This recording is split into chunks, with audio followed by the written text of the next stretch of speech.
असर हरियाणा, राजस्थान, जम्मू कश्मीर में भी दिखा। भूकंप का केंद्र ताजिकिस्तान था, जहां रिक्टर स्केल पर भूकंप की तीव्रता 6.3 मापी गई।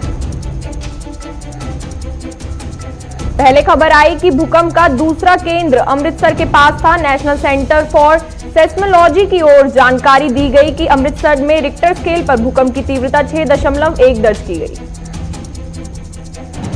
भूकंप के बाद दिल्ली एनसीआर में लोग घरों से बाहर आ गए। जानकारों का कहना है कि भूकंप की तीव्रता ज्यादा थी, लेकिन भूकंप के केंद्र से पता चलता है कि किसी बड़े नुकसान की आशंका नहीं है।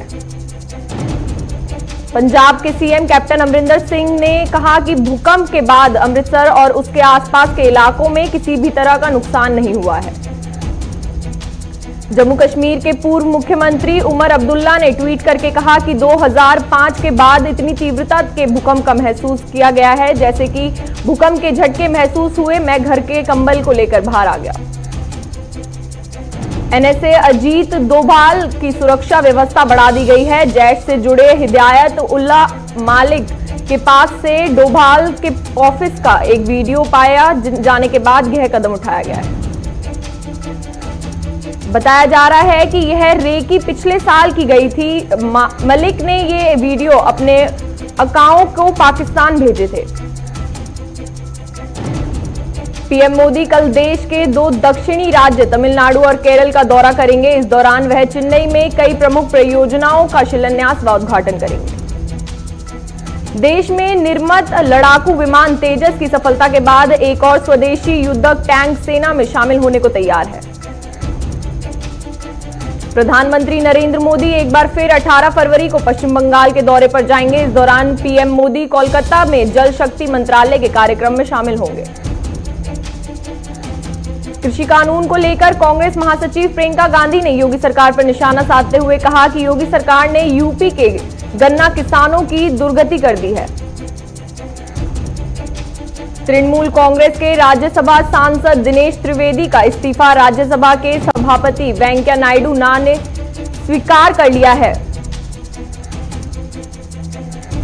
चमोली त्रासदी में मरने वालों की संख्या 48 हो गई है। तपोवन सुरंग में अभी भी लोग फंसे हुए हैं, जिन्हें निकालने के लिए रेस्क्यू ऑपरेशन जारी है।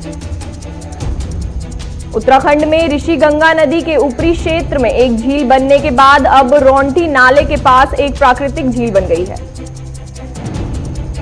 इस झील की पुष्टि होने के बाद प्रदेश के मुख्यमंत्री त्रिवेंद्र सिंह रावत ने लोगों से कहा है कि इससे घबराने की नहीं बल्कि सावधान रहने की जरूरत है। इस बीच ऋषि गंगा के जलस्तर में उतार चढ़ाव को देखते हुए चमोली जिला प्रशासन ने चेतावनी जारी कर लोगों को सूर्यास्त के बाद नदी किनारे नहीं जाने की सलाह दी है। राजधानी में आज से कोरोना टीके के दूसरी डोज लगनी शुरू हो गई है। 16 जनवरी को सबसे पहले टीका लगवाने वाले 4,319 स्वास्थ्य कर्मियों को दूसरी डोज लगाई जा रही है। बीजेपी के राष्ट्रीय महासचिव और पश्चिम बंगाल के इंचार्ज कैलाश विजयवर्गीय ने कहा है कि बीजेपी के एक पार्टी है, कोई धर्मशाला नहीं है कि कोई भी चला जाए। दिल्ली के मंगोलपुरी में रिंकू शर्मा की हत्या के मामले को अब क्राइम ब्रांच को ट्रांसफर कर दिया गया है। दिल्ली पुलिस की क्राइम ब्रांच अब इस मामले की जांच करेगी। लोकसभा में भारतीय जनता पार्टी के सांसदों ने कांग्रेस के पूर्व अध्यक्ष राहुल गांधी के खिलाफ विशेष अधिकार हनन का प्रस्ताव देकर कार्रवाई की मांग की है। बीजेपी सांसद संजय जायसवाल ने कहा है कि मैंने पहली बार देखा जब सदन के अंदर एक सांसद ने सभी को मौन रखने के लिए खड़े होने का आदेश दिया है। असम सरकार ने राज्य में पेट्रोल डीजल के दाम में 5 रुपए की कटौती की है। इसके साथ ही शराब पर 25% ड्यूटी घटाई गई है। यूपी के कासगंज में पुलिस पर किए गए हमले के मामले में पुलिस ने मुख्य आरोपी मोती धीमार की मां को गिरफ्तार किया है। पुलिस ने आरोपी महिला के पास से एक भाला भी बरामद किया है। पुलिस ने बताया है कि आरोपी महिला ने ही बेटे को इस हत्या के लिए उकसाया था। बिहार में कोरोना टेस्टिंग में हुए कथित फर्जीवाड़े पर मुख्यमंत्री नीतीश कुमार और स्वास्थ्य मंत्री मंगल पांडे ने सफाई दी है। दोनों ने कहा है कि इस मामले के दोषियों को बख्शा नहीं जाएगा। दलित श्रम अधिकार एक्टिविस्ट और मजदूर अधिकारी संगठन की सदस्य नवदीप कौर को उगाही के एक मामले में जमानत मिल गई है। फिलहाल वो हरियाणा के करनाल जेल में ही रहेंगी। दाऊद इब्राहिम के करीबी इकबाल मिर्ची से जुड़े मामले में ईडी एक बार फिर एक्शन में आया है। इस मामले में ईडी एनसीपी नेता प्रफुल्ल पटेल को ताजा समन भेजने की तैयारी में है। जम्मू कश्मीर के सांबा में सुरक्षा बलों ने लश्कर आतंकी जहूर अहमद को गिरफ्तार किया है, जिस पर 3 बीजेपी नेताओं समेत कुलगाम में एक पुलिसकर्मी की हत्या का आरोप है।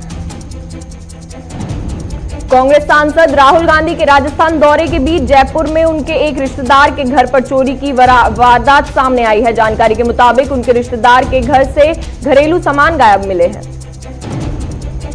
पंजाब के सीएम अमरिंदर सिंह के रिश्तेदार से ठगी के 5 साल पुराने मामले में पुलिस ने दुमका के एक युवक को गिरफ्तार किया। पुलिस टीम युवक को अपने साथ पंजाब ले गई।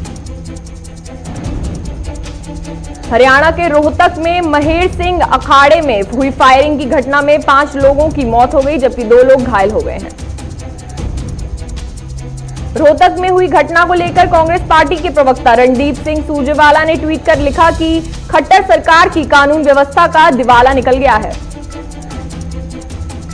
केंद्रीय स्वास्थ्य मंत्रालय के आंकड़े के मुताबिक पिछले 24 घंटे में कोरोना वायरस के 12,143 नए मामले सामने आए हैं, जबकि इस दौरान 103 लोगों की मौत हो चुकी है। दिल्ली एनसीआर में आज सुबह फिर से घना कोहरा देखने को मिला है। मौसम विभाग के अनुसार आज न्यूनतम तापमान 10 डिग्री सेल्सियस जबकि अधिकतम तापमान 27 डिग्री सेल्सियस रहने का अनुमान है। घने कोहरे के कारण दिल्ली में कई हिस्सों में विजिबिलिटी घटकर 50 मीटर तक पहुंच गई है। विजिबिलिटी कम होने के कारण सड़कों पर चलने वाले वाहनों की रफ्तार भी धीमी पड़ गई है। कोहरे के बीच दिल्ली की वायु गुणवत्ता खराब श्रेणी में पहुंच गई है। केंद्रीय प्रदूषण नियंत्रण बोर्ड के आंकड़ों के मुताबिक एयर क्वालिटी इंडेक्स 300 के करीब है। वहीं उत्तर प्रदेश के विभिन्न इलाकों में भी घना कोहरा छाया है। मौसम विभाग के मुताबिक आज प्रदेश के विभिन्न हिस्सों में हल्का सा घना कोहरा छाया रहेगा। केरल के मुन्नार और इडुक्की में पारा 0 डिग्री से नीचे गिरने की वजह से यहां घास और पौधों और ओस जम गई है। राष्ट्रपति भवन में बने मुगल गार्डन को आज से आम लोगों के लिए खोल दिया गया है। मुगल गार्डन विभिन्न प्रजातियों के फूलों के लिए मशहूर है। राजस्थान के लाखेरी में किसानों ने टोल प्लाजा पर किसान आंदोलन के समर्थन में प्रदर्शन और टोल फ्री करवाया। करेड़ा में एक युवक के नाता विवाह करने से समाज के लोगों ने युवक को परिवार के से बाहर निकाल दिया है, जिसके चलते प्रशासनिक कर्मचारी ने पीड़ित परिवार से मुलाकात कर दोषी पांचों के खिलाफ कार्रवाई शुरू कर दी है। पटना में राज्यसभा के पूर्व सांसद आर.के. सिन्हा ने कहा है कि पीएम नरेंद्र मोदी और बिहार के सीएम नीतीश कुमार एक साथ मिलकर बिहार का विकास करने को तैयार हैं। फरीदाबाद के पर्वतीय कॉलोनी में एक लड़की ने ट्वीट कर गली में सीवर का पानी भरा होने की बात प्रशासन तक पहुंचाई है, जिसके बाद प्रशासन ने काम शुरू कर दिया है। मुजफ्फरनगर में एक किसान की गला रेत कर खेत में निर्मम हत्या कर दी गई है। पुलिस ने शव को पोस्टमार्टम के लिए भेजकर मामले की जांच शुरू कर दी है। मुजफ्फरनगर में जिलाधिकारी सिटी मजिस्ट्रेट सहित कई और अधिकारियों को कोरोना वैक्सीन का टीका लगाया गया। यूपी के बागपत में पुलिस ने बजरंगी हत्याकांड के आरोप सुनील राठी के ममेरे भाई को हथियारों के साथ गिरफ्तार कर लिया है। जोधपुर में किसान आंदोलन को धार देने की कवायद और तेज हो गई है। 18 फरवरी को पूरे देश में किसान रेल का संचालन ठप करेंगे। पटना में शॉर्ट सर्किट से किराना दुकान में भीषण आग लग गई है, जिससे दुकान में लाखों का नुकसान हुआ है और कई सामान जलकर खाक हो गए हैं। बिहार के पूर्व मुख्यमंत्री लालू प्रसाद यादव को चारा घोटाला मामले में बेल नहीं मिल रही है। कोर्ट ने अगली सुनवाई के लिए 19 फरवरी की तारीख दी है। राजस्थान के जालौर में संदिग्ध अवस्था में एक किशोर का शव मिला है। परिजनों के हत्या की आशंका पर पुलिस मामले की जांच कर रही है। राजस्थान के कोटा में नाबालिग लड़की को अगवा करने के मामले में पुलिस महानिरीक्षक को ज्ञापन सौंपा कर अपराधियों पर पॉस्को एक्ट के तहत मामला दर्ज करने की मांग कर रही है।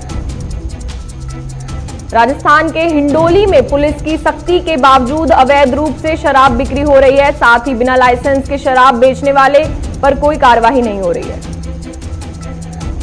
राजस्थान के तारानगर में राष्ट्रीय ग्राम स्वराज अभियान के तहत चल रही 5 दिवसीय सरपंच और ग्राम विकास अधिकारी की संयुक्त कार्यशाला प्रशिक्षण का समापन हो गया है। यूपी के उन्नाव में जंगल में अजगर निकलने की सूचना से हड़कंप मच गया है। क्षेत्रीय वन अधिकारी डीडी पाल ने बताया है कि अजगर का रेस्क्यू कर लिया गया है।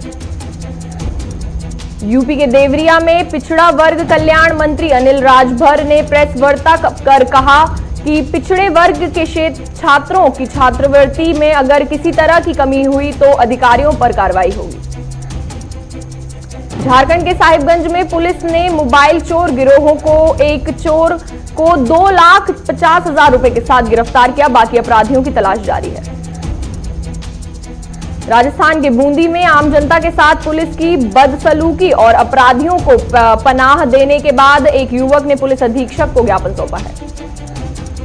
जोधपुर में नॉर्थ वेस्टर्न रेलवे यूनियन के मंडल ने को रैली निकालकर रेल अप्रेंटिस युवकों को रेलवे में सहमति न करने के विरोध में रेल मंत्री को ज्ञापन सौंपा है। कोटा में शिक्षा अधिकारी कार्यालय में शिक्षा एसीबी ने अधिकारी और कैशियर को 10,000 की घूस लेते हुए रंगे हाथों गिरफ्तार कर लिया है। बिहार के मधुबनी में 2 बसों की आमने सामने टक्कर में 2 लोगों की मौत हो गई, जबकि कई लोग घायल हो गए। कर्नाटक के कोलेगाल में कॉलेज के एक छात्र ने प्रिंसिपल से वैलेंटाइन डे पर छुट्टी की मांग की है। साहिबगंज में पुलिस ने देशी शराब के कई अड्डों पर छापेमारी करते हुए लगभग 25 लीटर अवैध शराब नष्ट की है। साहिबगंज में वीर सपूत तिलका मांझी जयंती के उपलक्ष्य पर 1 दिवसीय फुटबॉल टूर्नामेंट का आयोजन किया गया। यूपी के बाराबंकी में पुलिस ने मुठभेड़ के बाद एक इनामी बदमाश को गिरफ्तार किया है। वहीं मुठभेड़ में एक पुलिसकर्मी भी घायल हो गया है। यूपी के प्रतापगढ़ में महा रक्तदान शिविर का आयोजन किया गया है, जिसमें लोगों ने बढ़ चढ़कर हिस्सा लिया। बिहार के औरंगाबाद में चीनी लदे ट्रक को लूटने वाले गिरोह का भांडाफोड़ हो गया है। पुलिस ने इस लूटकांड में शामिल 5 अपराधियों को दबोच लिया है। हिमाचल प्रदेश के सिरमौर में सड़क की काफी खस्ता हालत हुई है, जिसकी वजह से लोगों को परेशानी हो रही है। बागपत में एक महिला ग्राम विकास अधिकारी ने अपने ही संस्थान के उपनिदेशक पर उत्पीड़न का आरोप लगाया और इंसाफ न मिलने पर आत्महत्या करने की चेतावनी दी है। कानपुर में पुलिस को बड़ी कामयाबी मिली है। पुलिस ने अवैध शराब सहित 2 लोगों को गिरफ्तार किया और 310 पेटी अवैध शराब की बरामद की है। पेट्रोल डीजल के दाम में बदलाव हुआ है। पेट्रोल 88.44 और डीजल 78.74 पर बढ़कर बिक रहा है।